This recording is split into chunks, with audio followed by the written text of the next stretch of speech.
Welcome back to Mass Appeal. So all week long, we've had delicious pies on the show. We've had pumpkin pie, apple pie, pecan pie, lemon meringue pie. But today, we're incorporating one of fall's most bountiful berries, the cranberry, and here to show us how to make individual cranberry, raspberry pies. Chad Flazinski from Taylor's Tavern in Greenfield. I'm loving it. So it's mini pies. Mini pies. So I can eat 2 or 3 of them at a time. Yes, and they're cranberry and apple, not cranberry and raspberry. Okay. But they're close in texture. Oh, nice. So how do we get started? So I have a few apples cut already. I'm gonna peel an apple really quickly. My boss used to have competitions to see if they could peel the whole apple in one string. I'll tell you, my grandmother can do that. My mom can do that. I couldn't do it for the life of me. It's years of practice. That's what it is. Years of practice. I don't have the time for that. They're much wiser than we are. Yeah. They're much wiser than I am. So we're gonna peel this. Whew, that's impressive. Pretty pro. Pretty pro. Pretty pro. We'll see. We'll cut it down real quick. And so I've cut these into small dice so that they go with our cranberries that we're gonna use. That's a pretty quick cut. It's a sharp knife. That helps a lot. And so just little chunks, because that makes it cook quicker, right? It makes it cook a little quicker. It's also a texture thing. If you go really thin, they turn into mush, and then it looks like it blends right into the dough, and you wouldn't be able to tell the difference between the apples and the dough. Oh, you want to have a little bite in your pie. Yeah, yeah. So to start, I've also, I decided to use craisins today. I really enjoy the tartness of craisins. And so, unfortunately, with craisins, they're dried. They're pretty much essentially a cranberry raisin. So you have to like reconstitute them. Reconstitute How do you do correct. that? And so I went in the microwave. Oh. It's okay. It's an old microwave. Just destruction. Went into the microwave with a minute for the liquids, which is a 1/4 cup of orange juice and a 1/4 cup of lemon juice. Oh, so you're reconstituting it not just with water, but with some flavor. Well, with the flavor that we're going to put in the pie anyways. Oh, cool. All right, and that way you don't have excess liquid, so it doesn't make your filling runny and tend to go all over your oven, because no one likes a big cleanup. Now, Chad, if you wanted to, if you like the taste of the fresh cranberries, could you use those instead of the craisins? Of course, of course. Fresh is always good.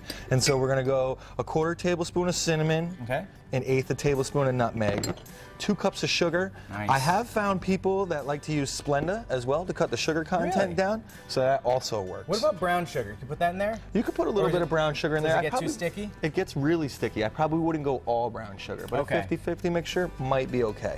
Cornstarch, and that's to thicken it up a little bit. Seth, and we blend you're it all up? Gloved up. Oh, that's why I wore the gloves. Yeah, I get that's it why now, you wore the Chad. gloves. Here we go. And what are we looking for here, consistency? Nice, good the whole mix. Thing Go ahead and toss it right on through and through. All right. You'll notice it comes to kind of a, not a cakey substance, but it seems a little sticky. Yeah, like it's stiffening up a little bit. Yeah, I like to think of it as wet sand. That's right. Essentially, but it tastes a heck of a lot better. And so everybody does a big traditional pie, and sometimes things don't get eaten, so we've decided to go a little personal. And we're going to do individual pies today.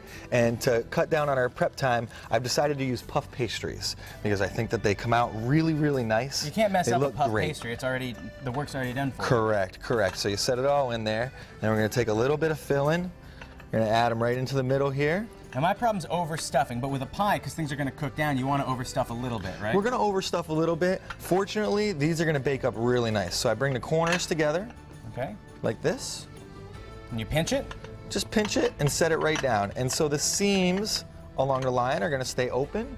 We'll butter that top and put a little cinnamon and sugar on there. Can I try one? Of course, of course. Step 1, puff pastry down. Step 2, put a hunk of stuff in there. And take stuff out, because Seth always puts in way too much stuff. Filling. Okay, now we're... This will make 8 individual pies, by the way. Just know that. Yeah, just a little crimp right there. And now, people get that golden brown thing. Are you going to do that egg wash on top? I'm actually going to use butter as my egg wash, egg wash, so to speak. It accomplishes the same thing? It accomplishes the same thing. With puff pastry, it's a little better to have a little more fat in there. Tends to cook up a little bit nicer, as opposed to just doing an egg wash and leaving it over the top.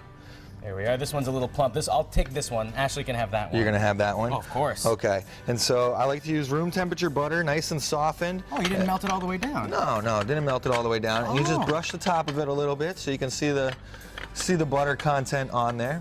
Seth, if you want to sprinkle those with cinnamon and sugar. Oh, more than you'll ever know. Because everyone likes sugar, especially kids. End of a long holiday. And grown adults like me. Yeah, yeah, yeah.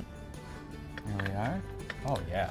And then these will go in the oven, and they'll bake just about 20 minutes, so not too long at all. All right, so hey, why don't we pop those in the oven about 20 minutes? Why don't we check in a little bit later in the show? Don't go anywhere. Chad and I were going to finish up this recipe before the show's over. And now we're back in the kitchen with Chad Flazinski from Taylor's Tavern in Greenfield. We're going to finish up those delicious, I'm assuming they're delicious, individual cranberry apple pies. No, they will be delicious. Well, I haven't you know what they tried say them about yet, assuming, Chad. Ashley? I can't say I know some what of the you're words on the Well, air. I'm assuming that they are because they look fantastic. Can I have one? Dig in, You dig in. please, In the please. meanwhile, Chad, what went into these? So we did craisins and Granny Smith apples, some sugar, nutmeg, cinnamon, orange juice and lemon juice, and a little bit of love, obviously. Oh, so much love. Now, the other thing, too, I think that's important to note is you reconstituted because you used craisins. Correct. I used craisins today, but most of the time you can use fresh or frozen cranberries. Just make sure you take out the water before you add them to your mixture. That way it doesn't thin it out very much. And you reconstituted it with some of the ingredients. Instead of just water, you did a little, what was it, orange? I did a 1/4 cup of orange juice and a 1/4 cup of lemon juice. Great Give it a little idea. acidity as well, Right. and that way you Chad, don't I have assumed correctly. they're This pretty is good. amazing. You're no longer assuming. Well, feel free to enjoy the rest of them as well. I will. Oh, I will. Oh, All I'm of gonna them? You have some? You can have all of them? Yeah. Okay, They're well all then. for you. I was gonna say, you don't have to tell me You twice. know I always leave my food here. Thanks, Chad. Hey, earlier in the